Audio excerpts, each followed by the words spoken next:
नमस्कार साईं भक्तों, आज हम श्री साईं सच्चरित्र के अध्याय 28 का अध्ययन करेंगे। साईं कृपा से ग्रंथानुलेखन। जब भक्त का विश्वास दृढ़ और परिपक्व हो जाता है तो उसका मनोरथ भी शीघ्र ही सफल हो जाता है। जब हेमाड़ पंत को साईं लीलाओं को रचने की तीव्र इच्छा हुई तो बाबा ने तुरंत ही उनकी वह इच्छा पूर्ण कर दी।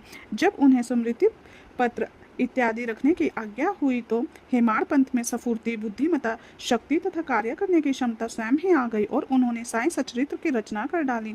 जब भक्त पूर्ण अंतकरण से श्री साईं बाबा की भक्ति करने लगता है तो बाबा उसके समस्त कष्टों और दुर्भाग्यों को दूर कर स्वयं उनकी रक्षा करने लगते हैं। दामू अन्ना के रुई अनाज के सौदे। दामू अन्ना को मुंबई से उनके एक मित्र ने पत्र में लिखा कि वह उनकी साझेदारी में रुई का सौदा करना चाहते हैं, जिसमें लगभग 2 लाख रुपए का लाभ होने की आशा है। सन 1936 में नरसिंह स्वामी को दिए गए एक वक्तव्य में दामू अन्ना ने बतलाया कि रुई के सौदे का यह प्रस्ताव मुंबई के एक दलाल ने उनसे किया था, जो कि साझेदारी से हाथ खींचकर मुझ पर ही सारा भार छोड़ना वाला था। दलाल ने लिखा था कि सौदा अति उत्तम है और हानि की कोई आशंका नहीं है। ऐसे स्वर्णिम अवसर को हाथ से नहीं खोना चाहिए। दामू अन्ना के मन में नाना प्रकार के संकल्प विकल्प उठ रहे थे, परंतु स्वयं कोई निर्णय करने का साहस वे न कर सके। उन्होंने इस विषय में कुछ विचार तो अवश्य कर लिया, परंतु बाबा से आज्ञा प्राप्त करने की प्रार्थना की। यह पत्र श्यामा को दूसरे ही दिन मिल गया, जिसे दोपहर के समय मस्जिद में जाकर उन्होंने बाबा के सामने रख दिया। बाबा से श्यामा ने पत्र के संबंध में पूछताछ की। उत्तर में श्यामा ने कहा कि अहमदनगर के दामू अन्ना का सार आपसे कुछ आज्ञा प्राप्त करने की प्रार्थना कर रहे हैं। बाबा ने पूछा कि वह इस पत्र में क्या लिख रहा है और उसने क्या योजना बनाई है। मुझे तो ऐसा प्रतीत होता है कि वह आकाश को छूना चाहता है। उसे जो कुछ भी भक्त कृपा से प्राप्त है वह उसमें संतुष्ट नहीं है। अच्छा, पत्र पढ़कर सुनाओ। श्यामा ने कहा कि जो कुछ आपने अभी कहा वही तो पत्र में भी लिखा हुआ है। हे देवा, आप यहाँ शांत और स्थिर बैठे रहकर भी भक्तों को उद्गीन कर देते हैं, और जब वे अशांत हो जाते हैं तब आप उन्हें आकर्षित कर किसी को प्रत्यक्ष तो किसी को पत्रों के द्वारा यहाँ खींच लेते हैं। जब आपको पत्र का आशय विदित ही है तो फिर मुझे पत्र पढ़ने को क्यों विवश कर रहे हैं। बाबा कहने लगे कि श्यामा, तुम तो पत्र पढ़ो, मैं तो ऐसे ही अनाप शनाप बकता हूँ।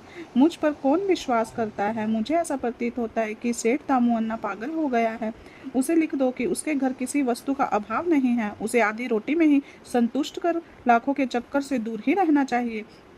श्यामा ने उत्तर लिखकर भेज दिया, जिसकी प्रतीक्षा उत्सुकता पूर्वक दामू अन्ना कर रहे थे। पत्र पढ़ते ही श्यामा रुपयों का लाभ होने की उनकी आशा पर पानी फिर गया। उन्हें उस समय ऐसा विचार आया कि बाबा से परामर्श कर उन्होंने भूल की है, परंतु श्यामा ने पत्र में संकेत कर दिया कि देखने सुनने में फर्क होता है, इसलिए अच्छा तो यही होगा कि स्वयं शिरडी आकर बाबा की आज्ञा प्राप्त करो। बाबा से स्वयं अनुमति लेना उचित समझकर वे शिरडी आए। बाबा के दर्शन कर उन्होंने चरण सेवा की, परंतु बाबा के सामने सौदे वाली बात कहने का साहस वे न कर सके। उन्होंने संकल्प क्या कि यदि उन्होंने कृपा कर दी तो उस सौदे में से कुछ लाभांश उन्हें भी अर्पण कर दूंगा। यह सोचकर ही वे शिरडी आए थे। बाबा के दर्शन कर उन्होंने चरण सेवा की, परंतु बाबा के सामने सौदे वाली बात कहने का साहस वह न कर सके। बाबा ने दामू अन्ना के मन की बात जानकर कहा कि बापू, मैं अपने को इस सांसारिक झंझटों में फंसाना नहीं चाहता। बाबा की अस्वीकृति जानकर दामू अन्ना ने यह विचार त्याग दिया। तब उन्होंने अनाज, गेहूं, चावल आदि अन्य वस्तुओं का कार्य आरंभ करने का विचार किया। बाबा ने इस विचार को भी समझकर उनसे कहा कि तुम रुपए का 5 शेर खरीदोगे और 7 शेर बेचोगे, इसलिए उन्हें इस धंधे का भी विचार त्यागना पड़ा। कुछ समय तक तो अनाजों का भाव चढ़ता ही गया और ऐसा प्रतीत होने लगा कि संभवतः है बाबा की भविष्यवाणी सत्य निकले, परंतु 2-1 मास के पश्चात ही सब स्थानों में पर्याप्त बरसात हुई, जिसके फलस्वरूप भाव अचानक ही गिर गया और जिन लोगों ने अनाज संग्रह कर लिया था उसे यथेष्ट हानि उठानी पड़ी। पर दामू अन्ना इस विपत्ति से बच गए। यह कहना व्यर्थ न होगा कि रुई का सौदा जो कि उस दलाल ने उन अन्य व्यापारियों की साझेदारी में किया था उसमें उसे अधिक हानि हुई। बाबा ने उन्हें बड़ी विपत्तियों से बचा लिया है। यह देखकर दामू अन्ना का साईं चरणों में विश्वास दृढ़ हो गया और जीवन प्रयत्न में बाबा के सच्चे भक्त बने रहे। आम लीला। एक बार गोवा के एक मामलदार राले ने लगभग 300 आमों का एक पार्सल श्यामा के नाम शिरडी भेजा। पार्सल खोलने पर प्राय सभी आम अच्छे निकले। भक्तों में इसके वितरण का कार्य श्यामा को सौंपा गया। उनमें से बाबा ने 4 आम दामू अन्ना के लिए अलग निकाल कर रख लिए। दामू अन्ना की 3 स्त्रियां थीं, परंतु अपने दिए हुए वक्तव्य में उन्होंने बतलाया कि उनकी केवल 2 ही स्त्रियां थीं। वे संतानहीन थे। इस कारण उन्होंने अनेक ज्योतिषों से इसका समाधान कराया और स्वयं भी ज्योतिष शास्त्र का थोड़ा सा अध्ययन कर ज्ञात कर लिया कि जन्म कुंडली में एक पाप ग्रह के होने के कारण इस जीवन में उन्हें संतान का मुंह देखने का कोई योग नहीं है। परंतु बाबा के प्रति तो उनकी अटल श्रद्धा थी। पार्सल मिलने के 2 घंटे पश्चात ही वे पूजनार्थ मस्जिद में आए। उन्हें देखकर बाबा कहने लगे कि लोग आमों के लिए चक्कर काट रहे हैं, परंतु ये 2 दामों के हैं, जिसके हैं उसी को खाकर मरने दो।